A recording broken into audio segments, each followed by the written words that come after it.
मुंबई में सड़कें भीगी हुई थीं और ठंडक बढ़ गई थी। विशाल अपने ऑफिस से थका हुआ बाहर निकला। उसका फोन सिर्फ 3% बैटरी पर था और अब कैब बुक करने का कोई तरीका नहीं था। उसने माथा दबाया। कुछ अजीब था। टैक्सी की नंबर प्लेट नहीं थी। टायर कीचड़ से सने हुए थे, जैसे किसी दलदल से होकर निकले हों। विशाल ने झिझकते हुए खुद को समझाया, देर हो गई है, मुझे घर जाना है। वह आगे बढ़ा और ड्राइवर सीट में झांक कर देखा। अंदर कोई काला साया बैठा था, जिसकी शक्ल अंधेरे में छिपी हुई थी। कहाँ जाना है? ड्राइवर ने एक भारी खोखली आवाज में पूछा। विशाल की रीढ़ में एक ठंडी लहर दौड़ गई, मगर उसने खुद को संभाल लिया। शायद ये भी थका हुआ है। बोरीवली वेस्ट, विशाल ने कहा। बिना कोई जवाब दिए टैक्सी का दरवाजा अपने आप खुल गया।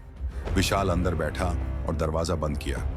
जैसे ही दरवाजा बंद हुआ, टैक्सी के अंदर का तापमान गिर गया, इतना कि विशाल अपनी सांसों से धुंध बनते हुए देख सकता था।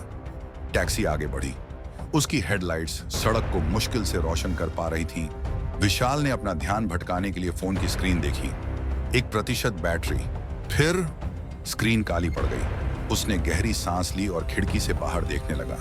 लेकिन जैसे जैसे टैक्सी आगे बढ़ी, उसे रास्ते पहचान में नहीं आ रहे थे। वो अब मुंबई में नहीं था। शहर की चमकती रोशनी गायब हो चुकी थी। सड़कें संकरी हो गई थीं। घने पेड़ दोनों तरफ खड़े थे और कोहरा इतना था कि आगे कुछ भी दिखाई नहीं दे रहा था।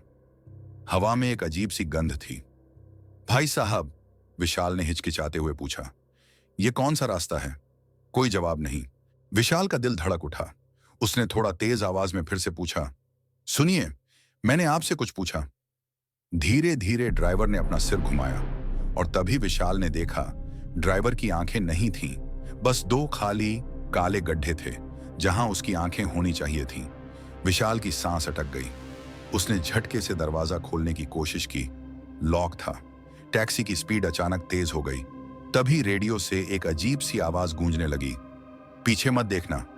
विशाल सुन्न हो गया। उसके कानों में दिल की धड़कनें गूंजने लगीं और तभी रियर व्यू मिरर में एक काली परछाई दिखाई दी। विशाल अकेला नहीं था। उसके पीछे कोई बैठा था। एक ठंडी सांस उसकी गर्दन को छू रही थी।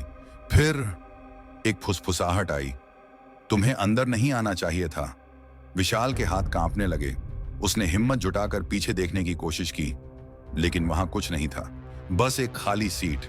विशाल हांफते हुए आगे देखने लगा। सड़क तेजी से पीछे छूट रही थी। तभी उसकी नजर ड्राइवर पर पड़ी। अब वो मुस्कुरा रहा था। पीले सड़े हुए दांत, उसकी खाली आंखों के गड्ढे अब भी विशाल को देख रहे थे। हम पहुंचने ही वाले हैं, ड्राइवर ने धीमे से कहा। टैक्सी अचानक झटके से रुक गई। विशाल का सिर सामने सीट से टकराया। चक्कर खाकर उसने बाहर देखा। वे रेलवे ट्रैक के बीच में खड़े थे। विशाल के माथे पर पसीना छलक आया। ये एक जाल था। ड्राइवर बिना कोई आवाज किए बाहर निकला और फिर धुंध में गायब हो गया। विशाल ने दरवाजे खोलने की कोशिश की, लॉक। उसे घबराहट होने लगी। उसने खिड़की पर जोर से हाथ मारा, चिल्लाया। तभी दूर से ट्रेन का हॉर्न गूंजा। ट्रैक कंपन करने लगे। ट्रेन की हेडलाइट्स कोहरे को चीरती हुई दिखने लगी। विशाल ने फिर से दरवाजा खोला। इस बार दरवाजा खुल गया। वह हड़बड़ाते हुए बाहर कूदा और ठंडे ट्रैक पर गिर पड़ा। ट्रेन अब बस सेकंड्स दूर थी। वो जल्दी से खड़ा हुआ और टैक्सी की तरफ देखा और सन्न रह गया। ड्राइवर सीट पर अब वो खुद बैठा था। उसकी ही परछाई उसे देख रही थी और मुस्कुरा रही थी। ट्रेन ने एक आखिरी बार हॉर्न बजाया। अंधेरा छा गया। किसी की आवाज कानों में गूंज रही थी। विशाल ने झटके से आंखें खोलीं। वो अपने ऑफिस में था। घड़ी में 12:30 थे। उसने माथा दबाया। उसकी सांसें तेज थीं। क्या ये सपना था? उसका फोन वाइब्रेट हुआ। लो बैटरी, 3%।